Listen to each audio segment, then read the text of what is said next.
Assalamualaikum warahmatullahi wabarakatuh. Saya Yudi Pramuko, tukang donat dari Parung. Itu bertertua di semesta. Hidup tidak seperti yang kita inginkan ya. Hidup itu berjalan tidak seperti yang kita bayangkan sejak semula. Hidup tidak seperti yang kita pikirkan, tapi hidup seperti yang kita jalani saja ya. Ini bangsa Indonesia kita ini kelihatannya sekarang sudah hampir 77 tahun ya. Indonesia merdeka. Masa sekarang menurut saya adalah masa yang paling suram ya dalam sejarah kita ya. Berada di bawah titik nadir, titik paling rendah ya. Masyarakat hidup tertekan atau ditekan ya, diadu domba, itu terasa ya. Kayak dulu zaman VOC itu, kata teman saya yang dari Sragen, itu kan untuk menguasai ekonomi, kemudian kan Belanda itu melakukan ini ya, masyarakat itu di apa, ada istilah dulu waktu saya belajar sejarah atau ngajar sejarah, divide et impera ya. Jadi dipecah ya untuk dikuasai salah satunya ya. Seperti politik belah bambu itu. Kalau di sini ada yang suka belah bambu itu, bambu dibagi dua, belah bambu itu, bambu dipotong di pohonnya terus dibagi dua, satu supaya bisa terbuka menjadi dua itu atau menjadi empat, yang separuh itu ditekan, diinjak pakai kaki, yang separuh diangkat supaya terbelah ya. Jadi yang satu ditekan, yang satu diangkat ya. Kira-kira gitu secara metaforanya itu, politik belah bambu. Kenapa ditekan, kenapa dipecah masyarakat itu ya, supaya bisa dikuasai, karena nggak ada kekuatan yang bersatu ya. Jadi teman diadu dengan teman itu. Karena teman saya misalnya Edi Mulyadi itu, yang dia istilah melontarkan apa sih, jin buang anak itu, hanya diadu sama orang Kalimantan misalnya kan ya, ya sebagian tokoh-tokohnya dilaporkan. Kemudian Ubaidillah Badrun itu kemudian diadu, dibenturkan dengan Kaisang ya, dengan Gibran. Siapa yang mengadu, siapa yang membenturkan itu? Ya orang yang punya kepentingan ekonomi dan kepentingan bisnis untuk menguasai Indonesia secara jangka panjang ya. Salah satu orang yang diangkat ya,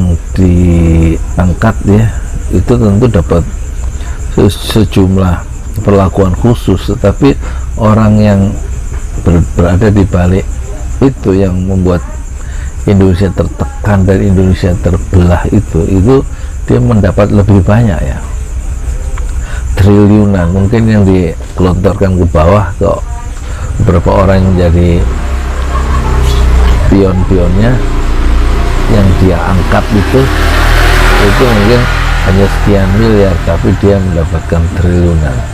Siapa saya nggak tahu, tapi itu terasa ya bahwa kita ini kok jadi gini sih Indonesia, kayak nggak ada cita-cita besar ya yang bisa membawa Indonesia ke satu titik tujuan yang tertentu gitu, yang punya cita-cita bersama yang besar ya. Kalau zaman Pak Harto kan kelihatan ada apa, repelita ya, pentahapan dalam pembangunan, sehingga muncul istilah dari teori Aristo itu lepas landas ya, lepas dari kemiskinan atau lepas dari tahap berikutnya yang lebih rendah menuju yang lebih tinggi ya. Dan kemudian Habibie kemudian kan heran, ada istilah dalam membangun, ada teori lepas landasnya dari Rosto, tapi kok lepas landas nggak ada landasannya, kata Habibie. Terus dia bikin secara jargonistik, kemudian dia membuat apa, secara humor dia membuat lapangan terbang, pabrik pesawat tahun 74 di Bandung, membuat landasan, dan dia bisa akhirnya menerbangkan pesawat 25 tahun kemudian, tahun 19 95. Jadi ada visi besar ya. Dari seorang Habibie itu 2% penduduk Indonesia kalau menguasai high-tech, teknologi tinggi, maka dia akan menjadi negara yang unggul. Ribuan anak-anak muda dia kirim ke seluruh penjuru dunia, S1, S2, S3 dengan biaya dari pinjaman Bank Dunia, dari grade negara anu, sekitar 3.000 anak muda dikirim oleh Habibie untuk menguasai high-tech, teknologi tinggi. Jadi ada satu cita-cita besar ya untuk membangun bangsa ini, ada visi besar. Tapi kalau sekarang visi besarnya apa, ya kan? Kita khawatir kalau nggak ada visi besar, masyarakat Indonesia itu berjalan sendiri-sendiri dan menghabiskan umur, menghabiskan sumber daya, menghabiskan waktu yang berharga untuk mencapai tujuan-tujuan yang terpencar-pencar, yang tidak produktif, kecuali saling beradu, saling menikam, saling berkelahi di antara sesama anak bangsa. Dan itu yang dikehendaki oleh kekuatan-kekuatan asing dalam sistem kapitalisme global untuk melemahkannya Indonesia sehingga mudah dikuasai dengan cara diadu domba. Habib diadu dengan Habib, yang satu dirangkul, yang satu dimasukkan penjara, ya kan? Tokoh-tokoh intelektual merdeka, satu masuk istana, satu di luar sebagai bagian civil society yang begitu kritis, melontarkan serpihan-serpihan pikiran yang tajam ke tiang-tiang istana dan dihadapi oleh kawannya sendiri yang sedang mencari suaka politik di sana. Jadi istana itu maksudnya di sana itu. Jadi kita sekarang berada dalam situasi yang yang betul-betul di titik nadir ya, di titik paling bawah sejarah Republik kita ya. Masyarakat terbelah secara politik, itu belum selesai pembelahan sejak 5 tahun atau sejak Pilpres kemarin ya. Masyarakat terbelah, ekonomi morat marit ya, ekonomi morat marit ya. Mungkin ada BLT 3 bulan sekali atau berapa yang bersifat karikatif ya, tambah suram, tetapi tidak menyentuh akar kemiskinan bangsa kita ya. Jadi kemiskinan hanya dijadikan slogan basis perdebatan di parlemen, tetapi sebenarnya tidak sungguh-sungguh dipikirkan untuk dipecahkan ya.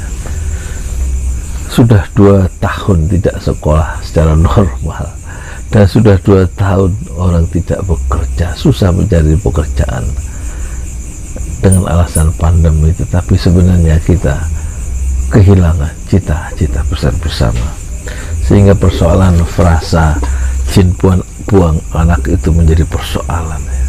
Orang gampang marah hanya persoalan-persoalan yang sepele karena memang tidak punya cita-cita besar. Apa sih tempat jin buang anak itu? Saya mencoba menafsirkan ya, tempat jin buang anak berarti tempat itu sebenarnya tidak memiliki nilai ya, tidak perlu diperhatikan, sehingga menjadi tempat bersarangnya jin ya, dan jauh dari peradaban, sehingga cukup jin yang berhak tinggal di situ dan mengembangkan komunitasnya, beranak pinak di situ, karena memang tidak layak untuk ditinggali oleh manusia yang memiliki peradaban dan memiliki nurani serta akal yang cukup waras, tidak mau tinggal di situ. Itulah yang disebut tempat jin buang anak. Ini sebenarnya kosakata dari siapa sebenarnya ya? Mungkin pembaca atau penonton itu mengerti ya, apa asal usul jin buang anak itu. Pertama, satu ya, mungkin ya, tempat itu tidak layak untuk dihuni oleh manusia ya, cukuplah makhluk lain yang berhak tinggal di situ. Yang kedua, dia tempatnya jauh ya dari keramaian, dari peradaban ya, sehingga manusia itu juga enggan untuk tinggal di situ, karena tampaknya hanya ada harapan buat para jin dan makhluk sejenisnya jika tinggal di situ.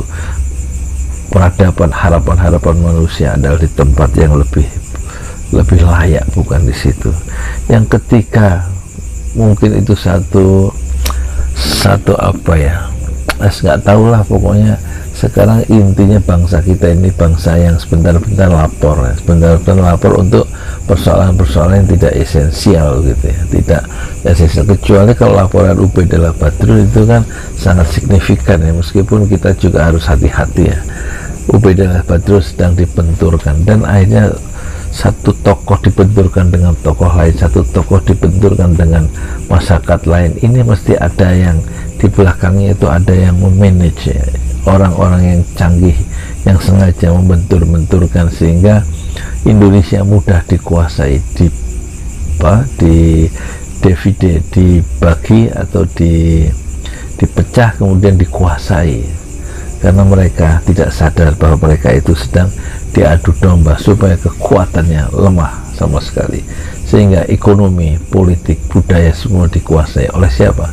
Oleh sistem kapitalisme global, sistem Yahudi yang sedang beroperasi di seluruh lini kehidupan dengan sistem ribawi dan antek-anteknya yang ada di masing-masing negara, termasuk di satu kawasan yang mungkin disebut kawasan tempat jin buang anak. Saya ngomong gak jelas ya, moga-moga lebih jelas ya kalau yang memahami itu adalah orang-orang yang cukup memiliki perspektif ya. Assalamualaikum warahmatullahi wabarakatuh ya. Saya mau tidur dulu ya. Saya di Pramuka, tuang donat dari para youtuber tertua di semesta fasbir sabron, jamilah bersabarlah dengan kesabaran yang indah. Assalamualaikum warahmatullahi wabarakatuh.